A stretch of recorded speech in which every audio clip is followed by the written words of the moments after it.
अस्सलामुअलैकुम स्टूडेंट्स मैं आपको इस वीडियो के अंदर कराची यूनिवर्सिटी के 2023 का फिजिक्स का पेपर सॉल्व करवाने वाला हूँ।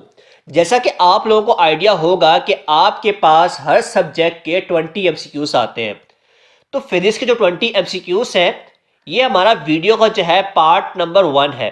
पार्ट नंबर 1 के अंदर जो है मैं आपको 10 एमसीक्यूज फिजिक्स के सॉल्व करवाऊंगा। तो आइए एमसीक्यूज को सॉल्व करना स्टार्ट करते हैं। एमसीक्यूज को सिर्फ आपने जो है याद नहीं करना, बल्कि आपने इसको अंडरस्टैंडिंग के साथ समझ के जो है सॉल्व करना है। एमसीक्यूज नंबर 1 के अंदर कहा जा रहा है कि if a body is moving in a circular path, एक बॉडी है जो कि मूव कर रही है सर्कुलर पाथ के ऊपर, and it has both centripetal and tangential acceleration, और उस बॉडी के पास जो है सेंट्रीपिटल एक्सेलरेशन भी है और टेंजेंशियल एक्सेलरेशन भी है, देन इट्स स्पीड, आपको स्पीड बतानी है। तो आपने सॉल्व कैसे करना है? देखो, आपको ये पता चल गया कि एक बॉडी है सर्कुलर पाथ के ऊपर मूव कर रही है, तो आपको पहले पता होना चाहिए कि सेंट्रीपिटल एक्सेलरेशन क्या है और टेंजेंशियल एक्सेलरेशन क्या है। अगर मोशन की डायरेक्शन चेंज हो रही है, क्या हो रही है? अगर मोशन की डायरेक्शन चेंज हो, ठीक है, तो आपके पास क्या आता है? सेंट्रीपिटल एक्सेलरेशन आता है। मैं यहां पे शॉर्ट फॉर्म में लिख रहा हूं, ठीक है। मोशन की डायरेक्शन चेंज होने से आपके पास क्या आता है? सेंट्रीपिटल एक्सेलरेशन, ठीक है। और ऑब्जेक्ट की स्पीड चेंज होने से, क्या कहा मैंने? ऑब्जेक्ट की अगर स्पीड चेंज हो रही है तो उससे आपके पास क्या आएगा? टेंजेंशियल एक्सेलरेशन आएगा। ये दो बातें समझना बहुत जरूरी है आपको, ठीक है। ऑब्जेक्ट की स्पीड चेंज होगी तो आपके पास क्या आएगा? टेंजेंशियल एक्सेलरेशन आएगा। अब अपने एमसीक्यूज में पढ़ो। यहां पे आपसे कहा गया था कि एक बॉडी है सर्कुलर पाथ के ऊपर मूव कर रही है, उसके पास सेंट्रीपिटल भी है और टेंजेंशियल एक्सेलरेशन भी है। इसका मतलब क्या हुआ? उस बॉडी के डायरेक्शन में भी चेंज आ रहा है, उस बॉडी की स्पीड में भी चेंज आ रहा है, ठीक है। स्पीड में चेंज आने से मुराद ये है कि मोशन जो है उसकी यूनिफॉर्म नहीं है, स्पीड कांस्टेंट नहीं है, ठीक है। अच्छा, अब अपने यहां पे ऑप्शंस पढ़ते हैं। ऑप्शन नंबर 1 आपसे कह रहा है कि रिमेन्स कांस्टेंट। क्या उसकी स्पीड कांस्टेंट हो सकती है? नहीं हो सकती। मैंने अभी आपको बताया कि टेंजेंशियल एक्सेलरेशन आपके पास तब आती है बॉडी में जब उसकी स्पीड चेंज हो रही हो। अब स्पीड चेंज होने से मुराद ये है कि भाई या तो इंक्रीज भी हो सकती है या फिर जो है डिक्रीज भी हो सकती है, ठीक है। तो पहला ऑप्शन तो गलत हो गया। ऑप्शन नंबर 2 आपके पास कह रहा है कि भाई कंटिन्यूअसली जो है डिक्रीज हो रही है, ऐसा नहीं है। आपके पास ऑप्शन बी गलत हो गया। ऑप्शन नंबर सी कह रहा है कि इंक्रीज हो रही है, ये भी गलत हो गया। ऑप्शन नंबर डी आपके पास राइट आंसर है, जिसमें यह कहा जा रहा है कि या तो इंक्रीज भी हो सकती है और डिक्रीज भी हो सकती है, ठीक है। तो आपके पास एमसीक्यूज नंबर 1 आपने इस तरीके से सॉल्व करना था। लास्ट ईयर जो है ना, बहुत ज्यादा बच्चों ने रिमेन कांस्टेंट के ऊपर आंसर लगाया था। तो इस वजह से मैं आपको कह रहा हूं कि आपने कॉन्सेप्ट के साथ एमसीक्यूज को सॉल्व करना है, ठीक है। अच्छा, एक और पॉइंट यहां से जो है मैं आपको दूंगा, जो कि आप लोगों ने अपने पास नोट भी करना है। आपसे ये पूछ भी सकता है कि भाई सेंट्रीपिटल और टेंजेंशियल एक्सेलरेशन जो है दोनों आपस में क्या होते हैं? परपेंडिकुलर होते हैं, पैरेलल होते हैं, एंटी पैरेलल होते हैं? ये आपके पास एमसीक्यूज आ सकता है, ठीक है। तो मैं आपको यहां पे बताता चलूं कि AC and AT are perpendicular to each other, ठीक है। कि आपने अपने पास इस पॉइंट को भी नोट डाउन करना है, ठीक है। एमसीक्यूज नंबर 2 की बात करते हैं। एमसीक्यूज नंबर 2 में आपसे कहा जा रहा है source and electric motor can lift a weight of 2000 newton. आपके पास यहां पे वेट गिवन है 2000 newton through a height of 10 metre in 20 second. Height आपके पास क्या गिवन है? 10 मीटर के बराबर, और टाइम आपके पास गिवन है 20 सेकंड के बराबर। आपको यहां पे मोटर की पावर को फाइंड करना है, ठीक है। बहुत ही आसान फॉर्मूला है यहां पे। Power is equal to mgh divide by time. mg आपको पता है कि वेट के बराबर होता है, तो power is equal to weight multiply by height divide by time. आपने जस्ट यहां पे अपनी वैल्यूज को पुट कर देना है और यहाँ पे जब आप वैल्यूज पुट करेंगे 2000 आपके पास यहाँ पे वेट गिवन था और हाइट जो है हमारे पास 10 मीटर गिवन है और टाइम जो है 20 सेकेंड गिवन है। आपने यहाँ पे इसको सॉल्व करना है और सॉल्व करने के बाद जो आपके पास आंसर आएगा वो 1000 वाट्स के बराबर आंसर आएगा। और आपको ये बात पता होनी चाहिए कि कराची यूनिवर्सिटी के टेस्ट के अंदर जो है कैलकुलेटर अलाउ नहीं होता, तो आपको कैलकुलेशन करनी आनी चाहिए। ठीक है, यहाँ पे आप जो है 0 से 0 कैंसिल कर देंगे और 2 1 दा यहाँ पे आपके पास 1000 जो है इसका आंसर आ जाएगा। ठीक है, एमसीक्यूज नंबर 3 की तरफ मूव करते हैं। एमसीक्यूज नंबर 3 में आपसे कहा जा रहा है 2 bodies are launch with different angles. ठीक है, आपको एमसीक्यूज का जो भी बात इंपॉर्टेंट लगे उसको जो है अंडरलाइन कर लिया करें। ठीक है, from a same point and they had same range. यहां पे आपसे क्या कहा गया कि सेम पॉइंट से दो बॉडीज को जो है लॉन्च किया गया, डिफरेंट एंगल था उनका लेकिन उनकी रेंज क्या है, सेम है। और आपको एंगल बताना है कि भाई दोनों का जो डिफरेंट एंगल है वो क्या होगा। ठीक है, और आपके पास रेंज जो है वो सेम आ जाए। इस एमसीक्यूज को आपने शॉर्ट ट्रिक से जो है सॉल्व करना है। आपके पास यहाँ पे 4 ऑप्शंस गिवन है और आपको ऐसा ऑप्शन बताना है जिससे आपके पास रेंज जो है वो सेम आ जाए और एंगल भी आप ठीक बता पाएं। तो आप क्या करें कि आप जो है हर ऑप्शन के एंगल को आपस में ऐड करें। ठीक है, 30 डिग्री और प्लस 45 आपके पास आंसर आएगा 75 डिग्री। सेकेंड ऑप्शन में आए 70 डिग्री प्लस 30 डिग्री आपके पास आंसर आएगा 100 डिग्री। और सी वाले ऑप्शन से आपके पास आंसर आएगा 70 डिग्री एंड 20 डिग्री और ये आपके पास बन गया 90 डिग्री। और लास्ट में आपके पास बन गया 80 डिग्री। जिस ऑप्शन से आपके पास 90 डिग्री का आंसर आ जाए वो ऑप्शन आपके पास जो है राइट आंसर होगा। ठीक है, तो आपने इस तरीके से इसको सॉल्व करना है। एमसीक्यू नंबर 4 की बात करते हैं। The track form in Wilson cloud chamber due to beta particle. देखो बेटा यहां पे लफ्ज इस्तेमाल किया गया है बीटा पार्टिकल का और यहीं पे वो आपको अल्फा भी दे सकता है, तो आपको दोनों के बारे में पता होना बहुत जरूरी है। ठीक है, तो हम लोग स्टार्ट करेंगे अल्फा पार्टिकल से। किससे? अल्फा पार्टिकल से स्टार्ट करेंगे जो कि हाईली आयोनाइजिंग पार्टिकल होता है। ठीक है, हाईली आयोनाइजिंग पार्टिकल होता है। विल्सन क्लाउड चैम्बर के अंदर अगर हम बात करें अल्फा पार्टिकल के ट्रैक की तो वो जो है हमारे पास होता है थिक एंड कंटिन्यूअस लाइन। क्या होता है? Thick and continuous line. ठीक है, इसका क्या मतलब हुआ कि आपके पास ऑप्शन नंबर बी जो है क्या हो गया? गलत हो गया। ठीक है, अब बात कर लेते हैं बीटा पार्टिकल की। किसकी? बीटा पार्टिकल, जो कि आपसे एमसीक्यूज में भी पूछा गया है। ठीक है, बीटा पार्टिकल की अगर हम बात करें आयोनाइजिंग पावर की तो वो जो है अल्फा के मुकाबले में क्या होता है? कम होता है। ठीक है, और जो इसमें ट्रैक फॉर्म होता है बीटा पार्टिकल के अंदर वो जो है हमारे पास क्या होगा? Thin and broken line. मतलब ये कि ऑप्शन ए आपके पास क्या है? राइट आंसर है। आप क्या कोई भी सवाल हो, कोई भी एमसीक्यूज आपको समझ में नहीं आता तो आप जो है कमेंट सेक्शन के अंदर बता सकते हैं। एमसीक्यू नंबर 5 की बात करते हैं। Speed of sound in air does not depend upon. देखो बच्चों, आपको एमसीक्यूज जो है बहुत ही गौर व फिक्र के साथ जो है ना पढ़ना है। ठीक है, क्योंकि बाद सफा बच्चे एमसीक्यूज सही तरह रीड नहीं करते तो वो जो है मसला करके आते हैं। अब यहां पे डज नॉट की बात की गई है। ठीक है, अच्छा, तो अगर मैं आपको एक फॉर्मूला आप लोगों ने पढ़ा भी होगा, speed of sound is equal to square root of adiabatic expansion gas constant temperature divide by molar mass. ठीक हो गया, ये फॉर्मूला आप लोगों ने पढ़ा होगा। अब इसमें आपके पास ये भी कांस्टेंट है, ये भी कांस्टेंट है, ये भी कांस्टेंट है, सिर्फ रह गया टेम्परेचर। और टेम्परेचर आपके पास जो है स्पीड ऑफ साउंड के डायरेक्टली प्रोपोर्शनल है, स्क्वायर रूट ऑफ टेम्परेचर। ठीक है, तो आपके पास ऑप्शन सी जो है गलत हो गया। गलत क्यों हो गया? इसका मतलब ये है कि स्पीड ऑफ साउंड टेम्परेचर पे डिपेंड कर रही है, तो आपको तो वो बताने जो डिपेंड ना कर रहा हो। ठीक है, अच्छा, इसके अलावा स्पीड ऑफ साउंड जो है मीडियम के ऊपर भी डिपेंड करती है। किसके ऊपर? मीडियम के ऊपर भी। मीडियम के ऊपर किस तरह से डिपेंड करेगी?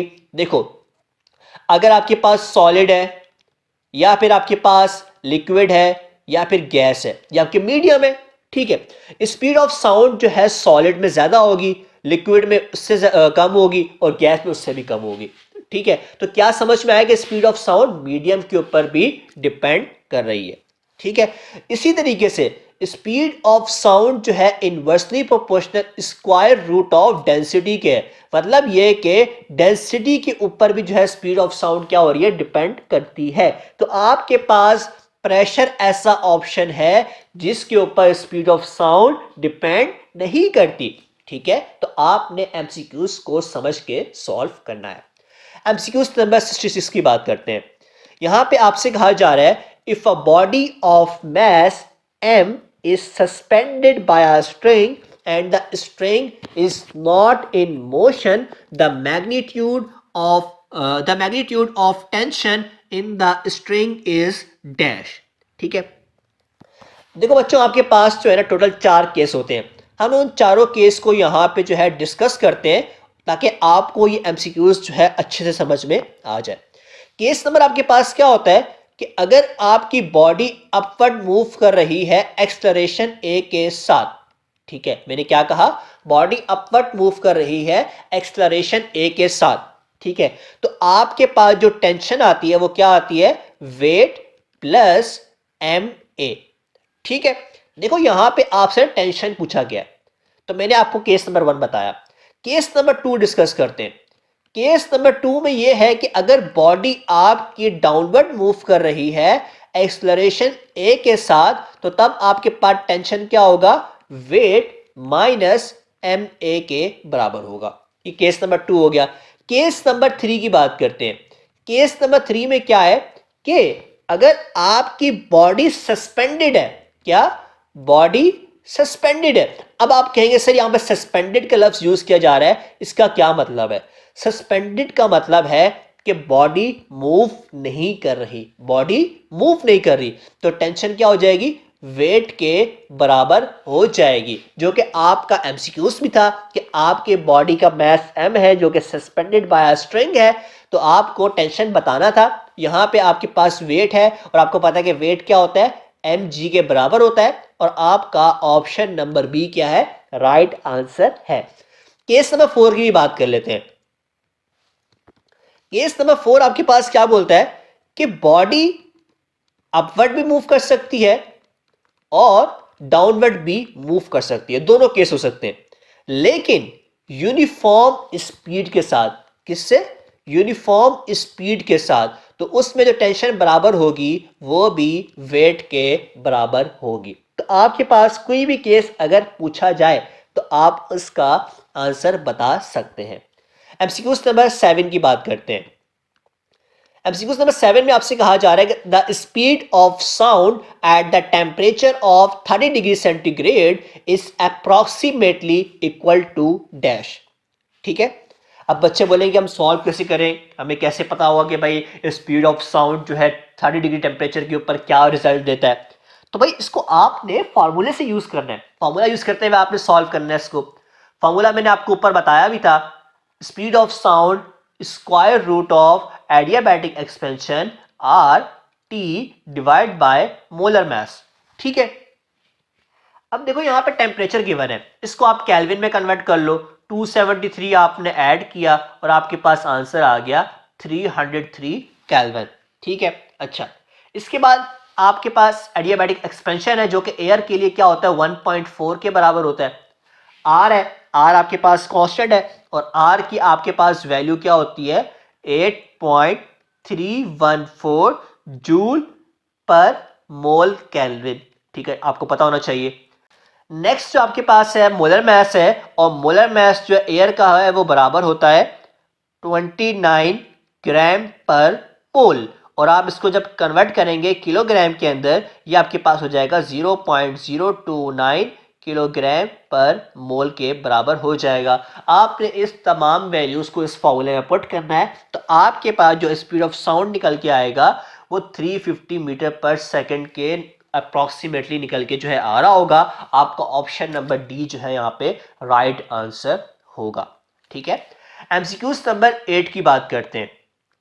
The fringe spacing in a double slit experiment can be increase by decreasing. आपसे कहा जा रहा है एमसीक्यूज नंबर 8 के अंदर कि फ्रिंज स्पेसिंग को किस तरह से इंक्रीज कर सकते हो, कौन सा फैक्टर आपको डिक्रीज करना पड़ेगा। ठीक है, आपको फॉर्मूला पता होगा तो आप इस एमसीक्यूज को आसानी से सॉल्व कर पाएंगे।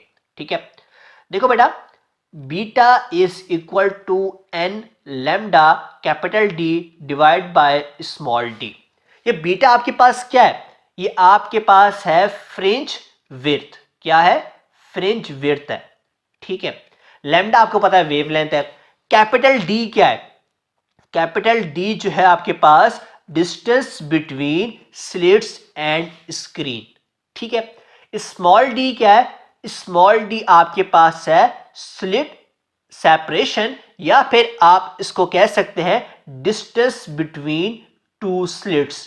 क्या, डिस्टेंस बिटवीन टू स्लिट्स। ठीक है, ये आपको समझ में आ गया फॉर्मूला। आपको कौन सा फैक्टर डिक्रीज करना है जिससे आपकी फ्रिंज स्पेसिंग ज्यादा हो जाए, मतलब फ्रिंज विड्थ जो है वो ज्यादा हो जाए। आपको पता है कि बीटा और स्मॉल डी के दरमियान में इनवर्स रिलेशन है। अगर आप इसको डिक्रीज करेंगे तो ये बीटा आपके पास इंक्रीज हो जाएगा। ठीक है, तो मतलब ये कि आप जो है स्लिट सेपरेशन को डिक्रीज कर दो तो आपकी फ्रिंज स्पेसिंग क्या हो जाएगी, इंक्रीज हो जाएगी। तो ऑप्शन सी जो है यहाँ पे क्या होगा, आपके पास राइट आंसर होगा। बेटा आप इन तमाम बातों को अपने पास नोट करें, क्योंकि अगर आप सिर्फ सुनने की हद तक रखेंगे तो कुछ दिनों के बाद आपके माइंड से तमाम बातें निकल जाएंगी। ठीक है, और आपने जो कराची यूनिवर्सिटी के पहले के जो पास पेपर है 2021 के 22 के, उनकी भी वीडियोस को लाजमी देखना है, जो कि मेरे चैनल नॉलेज पूल के ऊपर पहले से अपलोडेड है। ठीक है, एमसीक्यूज नंबर 9 की बात करते हैं। एमसीक्यूज नंबर 9 में आपसे कहा जा रहा है according to the kinetic energy of gases the absolute temperature of a perfect gas is dash। आप लोगों ने इसकी डेरिवेशन भी की होती है।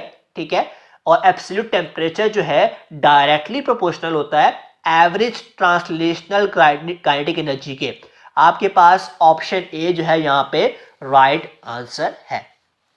एमसीक्यू नंबर 10 की बात करते हैं। Two equal charges each of 1 coulomb. आपसे कहा जा रहा है कि भाई दो आपके पास जो है चार्जेस हैं और दोनों जो है इक्वल है।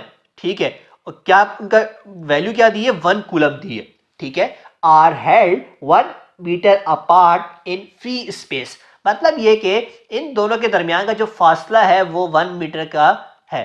ठीक है, exact a force of magnitude. आपको फोर्स बतानी है, आपको कूलम्स लॉ का फॉर्मूला पता है, के Q1 Q2 divide by are square.